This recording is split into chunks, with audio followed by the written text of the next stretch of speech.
Macabre Cast. The devil's on the loose and he's dancing with the mummy. Doc Mark and Chorus, the little mummy, here to bring you another episode of Macabre Cast, where we'll be dropping R's where they belong and adding them where they don't.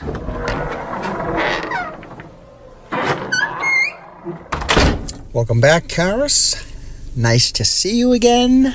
To see you nice. Hi, Doc. Lovely weather we've been having. But I'd be lying if I didn't say that I was longing for the crisp fall air and smell of dried leaves. Yes, I do love fall, but I also love a nice warm day with the sun out, maybe sitting on the back porch, having a drink, watching the birds bathe in the bird bath. But yes, I do love the fall. But let's get started and kick this off with some horror news.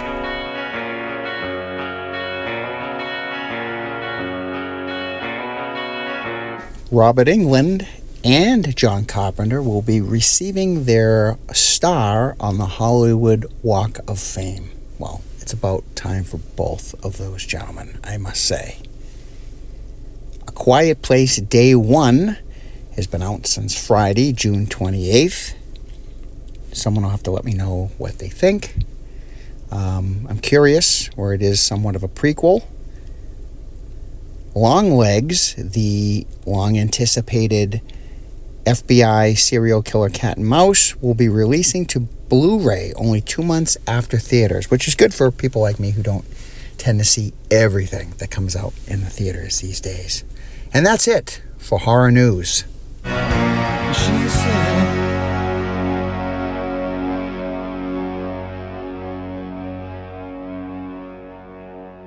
I'm curious if any of you monster kids remember Power Records, and I think Peter Pan put out some of them too, but they were the monster-related stories on book and record, and usually on a 45. I can remember sitting in my bedroom as a youngin' and just listening to these over and over for hours, because as you remember, we had 3 TV channels and no cable and no VCRs. None of that existed yet. So this would be entertainment sometimes for hours. I had Curse of the Werewolf, Tomb of Dracula, Frankenstein. I know there was a mummy one out there too. Do you remember these? Did you listen to them? I'd be curious to know. So, Karis, I recently go into my classic 70s collection. And there's so much that comes out of the 70s that they'd never even try to make a film today. And one of my guilty pleasures is Zoltan, Hound of Dracula, also known as Dracula's Dog from 1977. This was rated R. You'd never see a movie made seriously like this anymore. It'd be like a horror comedy, or it'd be something, even though parts of this do seem rather funny. But unlike you would think, this is actually a pretty decent film. It stars Michael Pataki, the infamous Dr. Hoffman from Halloween 4 again. And also he was Igor Rimsky, the manager, trainer in Rocky 4, Drago's trainer. Igor? Don't you mean Igor? I don't think you have that right. You sound like you're quoting Young Frankenstein. And it stars Reggie Nalder, who most people will remember him from Salem's Lot. He is the vampire in the TV movie Salem's Lot. But he's been in a number of other things. He was a character on the original Star Trek series. And was also in the infamous film Mark of the Devil, which a lot of people consider a torture film about the Inquisition that went on with the witches back in the day. I actually like the movie. He's just a frightening looking guy. He just has to stand there and look at you, and he's scary. This sounds like a real pip of a pick, I must say. I realize how it must sound, Karis, but this is actually, for what it is, it's a decent, fun 70s classic. Like, you could do a double feature of Blackula in Zoltan, I think. The basic premise is a bunch of commie soldiers accidentally unleash a vampire servant that's played by Reggie Nelder and Zoltan, the vampire dog. And together they head to America to find the last descendant of good old Drac, and that's Michael Pataki. And earlier in the film, just to see him as Dracula before we do the time jump, is, you know, as great as an actor as Michael Pataki is, he doesn't hold a solid Dracula. It's probably pretty good. That's a very brief part of the film. But I'm not saying run out and buy this. I own a copy. I'm not saying run out and buy it, but if you have the chance and you're flipping channels, it's a fun watch. And like I said, be a great double feature with Blackula, or Scream, Blackula, Scream. And Karen Elaine sent this picture in cars. This is her 86 SS Monte Carlo that she bought on Friday the 13th and named it Jason. Nice looking car. Love it. Dogs and cats living together. Mass hysteria. As always, Brownie agrees. Brownie, the corpse-sniffing dog. We're just normal men. What do you mean, normal men? We're just innocent men. That's right, be one of the cool monster kids. Part of the Drac Pack. Grim Kim, Scary Larry, Horror Chat Matt, Once in a Blue Moon, Litany of Brittany, and send me your voice message. Join the family. Is this something you could share with the rest of us, Amazing Larry? Dark Mark and Karis the Little Mummy. Scary Larry here. And this week I want to discuss some of the hits and misses of horror remakes. Now, some of the misses, in my opinion, Nightmare on Elm Street. It was just bad. The plot was convoluted, and the makeup on Freddy just looked so amateur hour. The Texas Chainsaw Massacre, it just failed to capture the essence of the original. Now, some hits in my opinion. Zack Snyder's remake of Dawn of the Dead. Yes, similar plot lines, but the characters were so engrossing, and the faster moving zombies made it more entertaining. Now, I may catch hell for this, but I really enjoyed Rob Zombie's take on Halloween. The first one, not that mismatch abomination of the sequel. I just felt he did a great job of explaining Michael's backstory and what led up to him going insane as a child. Now, this leads me to this week's dud. I ventured out in the middle of last week's heat wave to see Strangers, Chapter 1. And, well, at least the popcorn was good. Now, one of the things that makes any movie, let alone a horror movie, good, is the characters.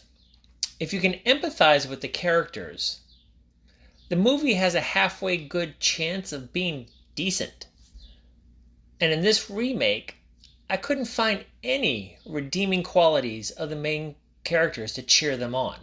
Now, in 2008's version, starring Scott Speakman and Liv Tyler, it was a good plot line, and you could feel the heartache between the two right off the bat.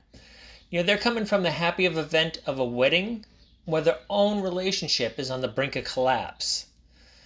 And you see them trying to salvage whatever it is when they're interrupted by these killers. Now, in Rennie Harlan's attempt, you have a yuppie couple who grated on my nerves from the get-go.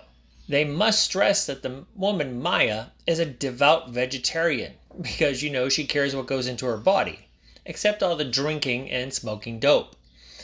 Then you have Jeff, a wishy-washy Gen Zer who suffers from asthma so bad it becomes an issue in the movie, but he's constantly losing his inhaler. Now, instead of a couple trying to privately work out their problems, these two are traveling cross-country for her new career, instead of joining their friends for a trip to Greece. Now, where the plot changes is Maya gets hungry, and they find an off-the-path town in Oregon where the townsfolk don't like strangers. See what I did there? Now, of course, when they leave the diner after eating, a brand new car won't start. Another broken car. And it's in need of a part that can't be retrieved until the morning. So they borrow someone's hunting cabin, even more remote than the town itself. Now, at one point, they get that knock at the door, with the famous line, "Is Tamara here?" That's the single part of the whole movie that does not suck. Now remember, I said that Jeff is asthmatic? Well, it is so important to him that he lets Maya hold on to his inhaler for him, and of course she keeps forgetting it, and she forgot it in town, forcing Jeff to use a cabin owner's motorcycle to go back to town to fetch it from the broke down vehicle. Now, going back and forth, she's scared, they're trying to break in, the cat and mouse game persists, about the same as the original. The ending is the same result, but by the time we got to the end, I was thinking, oh, just get it over with. You two deserve what you get. Now, if you've never seen the original, this might entertain you. If you have seen it, it's more the same from the first one, just not as good. Either way, there's no need to rush out to see it. And honestly, I'm not having any high hopes for any of the upcoming sequels. I'd give this one 2 out of 5. Okay, Scary. Here's where we really part ways as far as some of the remakes go. My opinion of the remake, the first remake of Chainsaw Massacre, I really liked it. I liked it because the filmmaker in no way tried to portray this like a fly on the wall, like almost like a handheld or filmed on accident. What the original gives off that you're never going to reproduce, they didn't even try to do that. They made it more mainstream movie. I thought they actually did a good job. And your reason for liking Rob Zombie's Halloween was my reason for really disliking it. I thought the scariest thing about Carpenter's original was not knowing why this sweet innocent boy would kill or what drove him to kill. And I actually hated that hillbilly family that he created in that remake.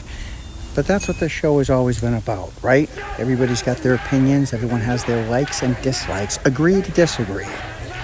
We all love horror.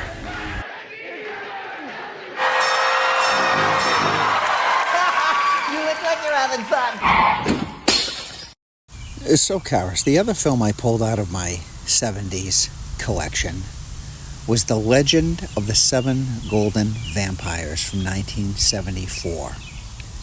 This is the 9th in the Dracula series by Hammer. Black Belt versus Black Magic, which is, it's funny because this is in China, and Chinese follow Kung Fu, not karate, and karate does the color belts, so they couldn't get that right in the ad. Let me guess, another movie that just sounds bad, but really isn't? Black Belt against Black Magic in the greatest battle of all time, as the 7 brothers and their one sister meet Dracula. You haven't seen Kung Fu until you've seen the 7 brothers and their one sister in action against Dracula. Very true, Karis. This movie is far better than it sounds. And again, they just don't even attempt to make movies on a serious level like this anymore. This originally was called The 7 Brothers and Their One Sister versus Dracula. So we're in Transylvania in 1804, and a Chinese monk goes to Castle Dracula, awakens him, and explains he's a high priest of the 7 golden vampires from China, who are now powerless. So he needs Drac to restore them, basically. In 100 years, we jump 100 years later to 1904, where Van Helsing, played by none other than Peter Cushing, is giving a lecture at a Chinese university about the 7 golden vampires. The students all, they chalk this up as superstition, except one who claims to know the location of these said vampires. So, before you know it, Van Helsing, the 7 brothers, and their one sister are off to destroy Dracula and his posse. This is, again, I said, the 9th and final in Hammer's Dracula series. So if karate and vampires are your thing, voila. You mean Kung Fu? Have a wonderful and safe 4th of July. And we'll see you again on episode 62. Yeah, don't blow yourself up. or get arrested or something like that. Until next time, stay on the road, keep clear of the moors, and beware the moon. But most of all, be good to yourself. This is Doc Mark, signing off. See you soon. This is a Macabre Theater production.